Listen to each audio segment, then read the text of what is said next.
All right, gentlemen, question number 4. We want to know more about you. So if elected, what would you hope your greatest legislative achievement will be? And we are going to start with Melesio.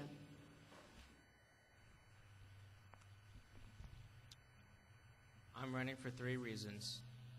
The issues that I believe have not been addressed by the current leadership.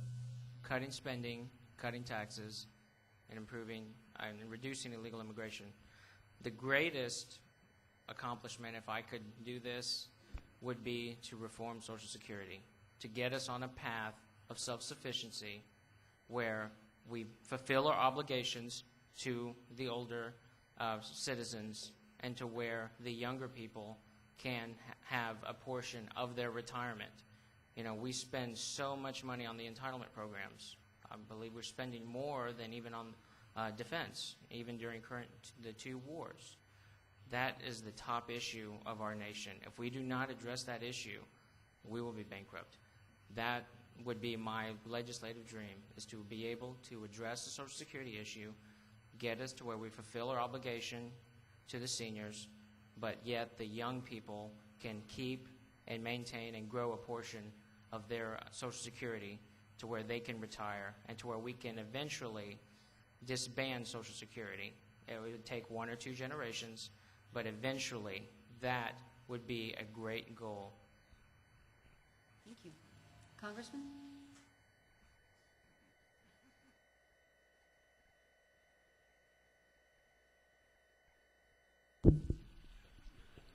This is why we have to focus on education, really, in America.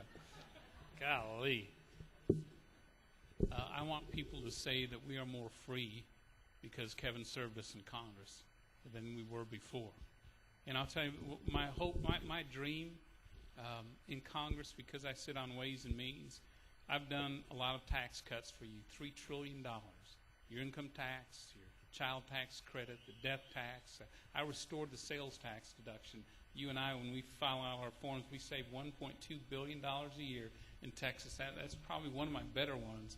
But my goal, I want to tear up this awful tax code by its roots and replace it with a simple, fair tax, a national sales tax. That's what I want to do. Other things. I want to stop and repeal anything President Obama and this Democrat Congress does. I want to win this war on terror and bring our troops home safely. I want to balance the budget without any increases in taxes. And from Ways and Means, I want to create a business climate in America that is the envy of the world, that is the envy of the world. So if anyone hopes to create a job and reach their potential and live the dream, America will be where they can do it. Thank you. I'd like to be remembered for shrinking the size of this government. It is way too big. The first thing we have to deal with, and my number 1 priority to get into to the House would be to fix the economy, though, because we can't really talk about anything until we get ourselves fiscally solvent again. Financially solvent, we got to get people back to work. Fortunately, those 2 goals, I think, are the same track. By shrinking the size of government, cutting spending, cutting debt, paying down the debt, stop the deficit spending, stop the out-of-control growth of government, we will get to that goal of fixing the economy very quickly. We have to get government out of the way. All the bailouts, we have promised it time and time again with our Congress that we would bail out failed companies. Goldman Sachs has been 4 times in the last 25 years. It gets bigger every time. This last time around, hundreds of billions of dollars. We've told them, our Congress has told them, we'll bail you out.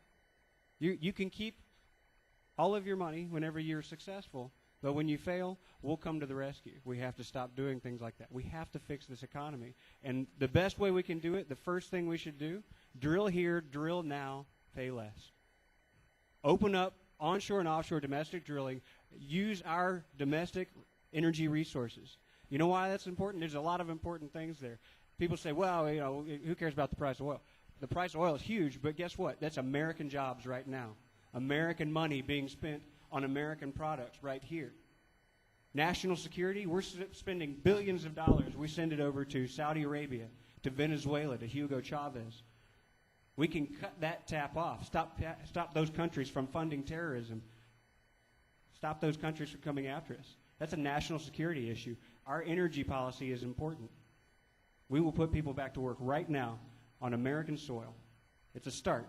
It's not the whole thing, but it's a start.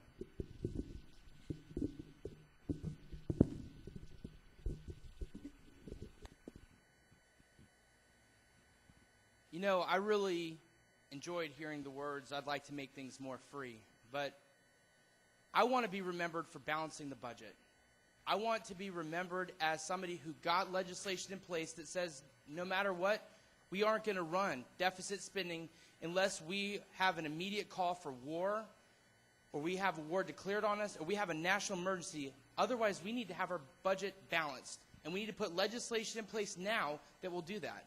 You know, I heard a lot of talk about being more free. That does not involve ever voting for the government to step into private industry, into the private sector at all.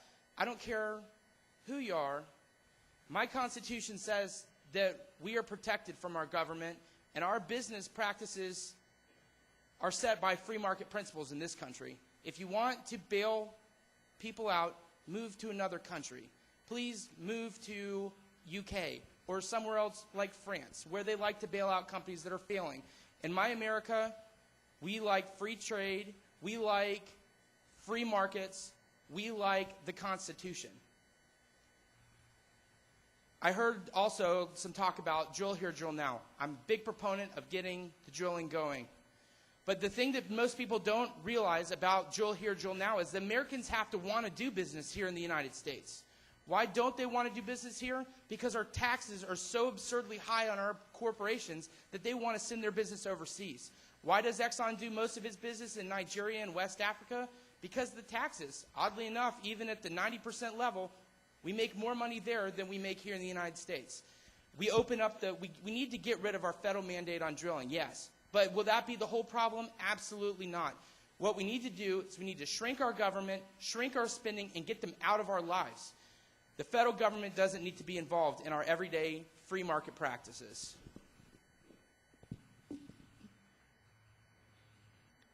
Question number 5. Did I miss somebody? You sure can.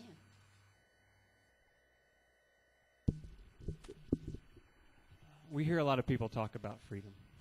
You know, we need to be more free. We need to have more, you know, we need to restore the rights. We have to protect our rights. We have to defend our freedom. What bothers me is that so few people finish that sentence. Yes, freedom is a good thing, but it comes with responsibility. We need to be self-responsible. Responsible for our own income, responsible for our families, responsible. In church, we talk about stewardship, being good stewards. We have to be good stewards. And sometimes I hear people say, we need to be more free. There's a price to pay for freedom. Freedom is not free. And I don't hear enough people talk about that there's a cost. We have to be good stewards of our economy, of our government.